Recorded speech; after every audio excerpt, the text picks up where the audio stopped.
Сәлем достар, Соти Сыйғыш арнасы, сіздермен бірге Сүмбіле.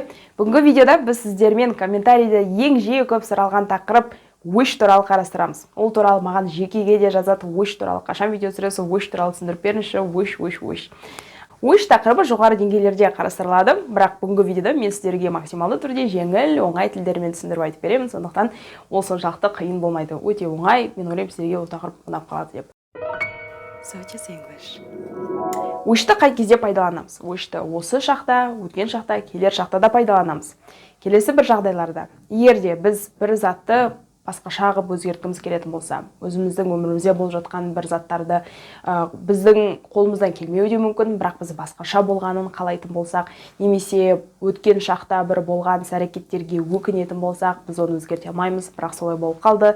Немесе басқа бір адамның іс-әрекеті бізге ұнамайтын болса, және біз оны басқаша болғанын қаласақ, оған тек адамдарға қатысты емес, ол заттарға да қатысты қолданылады. Егер белгілі бір ситуация, немесе мысалы итіңіз қатты үретін болса, ой, менің итім осылай үрмегенде ғой деген сияқты сөздерді, мысалдарды қолданған кезде wish пайдаланады.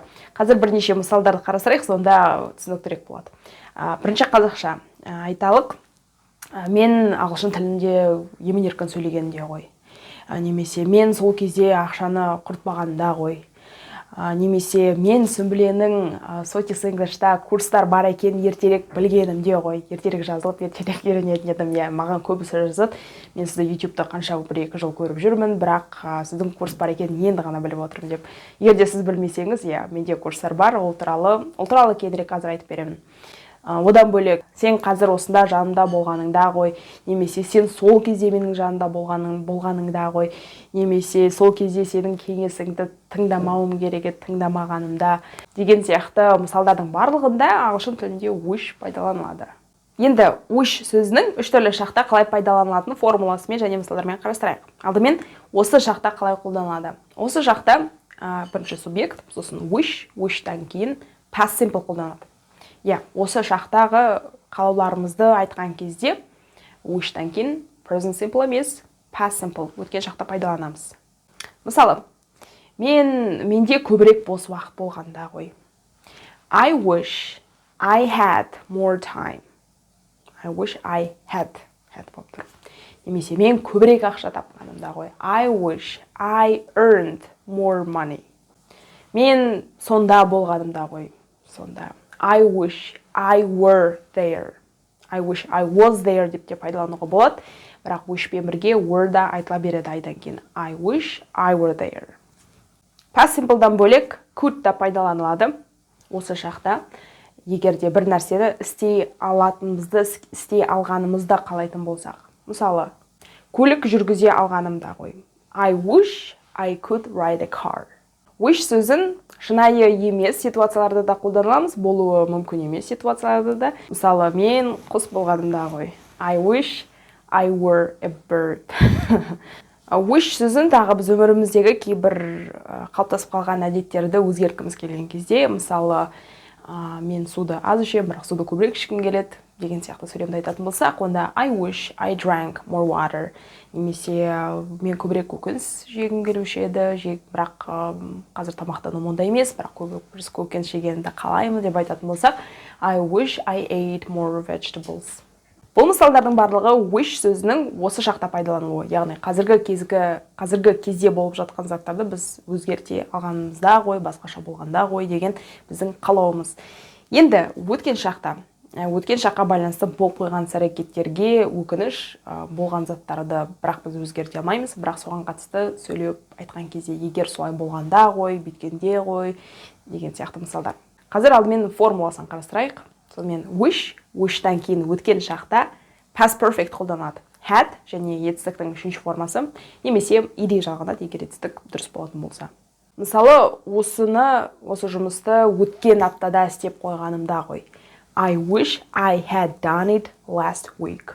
Өткен аптада істеп қойғанымда ғой. Бірақ өкініштісі өткен аптада істеген жоқ. Келесі мысал, сенің осында болғаныңды білгенімде ғой. Ол осында болды, бірақ ол білген жоқ, бірақ білгенімде ғой деп айтып жатыр. Сонда I wish I had known you were here. I wish I'd known you were here. Сенің курсыңа ертерек тіркелгенімде ғой. I wish I had signed up for your course earlier. Кеше мысалы. Better late than never. Енді wish сөзінің келер шақта қолданылуы. Келер шақта қолданылғанда would сөзі қосылады. Сонда I wish, сосын біреу, өзіміз айтылмайды. Сол ереже өзіміз туралы айтпаймыз. I айтылмайды, басқа біреу туралы айтқанда, немесе бір заттар туралы айтқанда, табиғатқа байланысты, жануарларға қатысты, бір ситуацияға байланысты. Және would сөзі. Would-дан кейін етістік. Мысалы, I wish he would call me back. Ол маған хабарласса ғой, қайтадан хабарласса ғой. I wish he would call me back. Келесі мысал. That noise is awful. I wish it would stop. Дыбыс өте нашар, өте жағымсыз. Мен оның тоқтағанын қалаймын. Тоқтаса ғой дыбыс. Бұнда адамға қатысты емес, дыбысқа, яғни бір құбылысқа, жалпы ситуацияға байланысты қолданып тұр. Жаңа видеоның басында айтқан болатынмын, егер бір адамның бір іс-әрекеті сізге ұнамаса, бір әдеттері, және сіз соған қатысты өзіңіздің қалауыңызды айтатын болсаңыз да wish қолданады. Мысалы, I wish you wouldn't borrow my clothes. Менің киімдерімді қайта-қайта ала бергеніңді қаламаймын. Онда басқа адамға байланысты өзіміздің қалауымызды айтып жатырмыз. Келесі, сенің тыңдағаныңды қалаймын, тыңдасаң ғой. I wish you would listen to me. I wish you'd listen to me. Осымен болды. Wish қалай қолданылатыны, қай кезде қолданылатыны, қандай жағдайда қолданылатыны түсінікті болды деп ойлаймын. Енді курс туралы қысқаша айтайын. Жалпы менде бірнеше курс бар, бірақ осы видеода сіздерге деңгейлік курсым туралы айтқым келіп отыр. Деңгейлік курстың менде екі түрі бар, біресі A1, B1, екіншісі B1, C1. A1, B1-ге 0-ден бастағандар қатыса алады, немесе бұрын ағылшын тілін бастап, бірақ кішкене пробелдар болатын болса, ұмытып қалған заттар болатын болса, содан ары қарай орташа деңгейге жеткіңіз келетін болса, онда сізге A1, B1 ыңғайлырақ. Егер де жақсы орташа деңгей қалыптасқан, одан ары қарай көтеріңіз келетін болса, сөйлеуді жалпы барлық дағдылар бойынша, онда B1, C1 дұрысырақ. Екі түрлі деңгейлік курста да сөйлеуге көбірек акцент беріледі. Бірақ сөйлеудің өзі бірнеше компоненттен тұрады. Сөйлеу жалғыз спикингте бір жалғыз өзі тұрмайды. Ол үшін сөздер керек, оған грамматика керек, оған тыңдаған адам сөйлеп жатқан кезде тыңдаған түсіне алу қажет. Сол үшін listeningті да қалыптастыру керек. Және дұрыс сөйлей алу үшін, адам сізді түсіну үшін дыбысталу да дұрыс болу керек. Сол үшін pronunciation да ішінде бар. Яғни барлық бірнеше осындай компоненттен тұрады. Олардың барлығы деңгейлік курста қарастырылады. Соның барлығын бір сабақта, мысалы, меңгергеннен кейін соларды пайдаланып сөйлеу керек. Оларды біліп алғаннан кейін сөйлеу бастапқыда қиындау болуы мүмкін, бірақ сөйлей беруіңіз керек. Мен тыңдаймын сөйлегендеріңізді және түзетулер беремін, түзетулер жасаймын, қандай сөзбен алмастыруға болады, дыбыстауыңыз бойынша қателіктер бар ма, солармен жұмыс жасаймыз және сөйтіп жақсарады. Және спикингті біз Zoom-да да өтеміз, Zoom-да сөйлесеміз, әртүрлі ойындар түрінде ойнаймыз, өте неше түрлі ойындар. Қатысқан адамдардың барлығы да міндетті түрде сөйлейді. Ондай болмайды, кіріп үндемей кетіп қалатын жоқ, міндетті түрде бағыттанып сөйлеу керексіздер. Және сөйлеу кезінде әртүрлі қорқыныштар да болуы мүмкін. Бастапқыда қате жіберіп қалуға қорқу, немесе сөздер бірден еске түсе алмай деген сияқты, оның барлығы болатын зат, және сол кезеңнен ол кезең болады, және ол кезеңнен міндетті түрде өту керек. Және сол кезеңді менімен бірге қорқпай өте аласыздар. Жалпы ол курста бірнеше дағдылар бар дедім. Ол туралы толығырақ төмендегі сілтемеде курстардың тізімі бар, сол жақтан қарап таныса аласыздар. Одан бөлек тағы қосымша сұрақтар туатын болса, онда маған жаза аласыздар.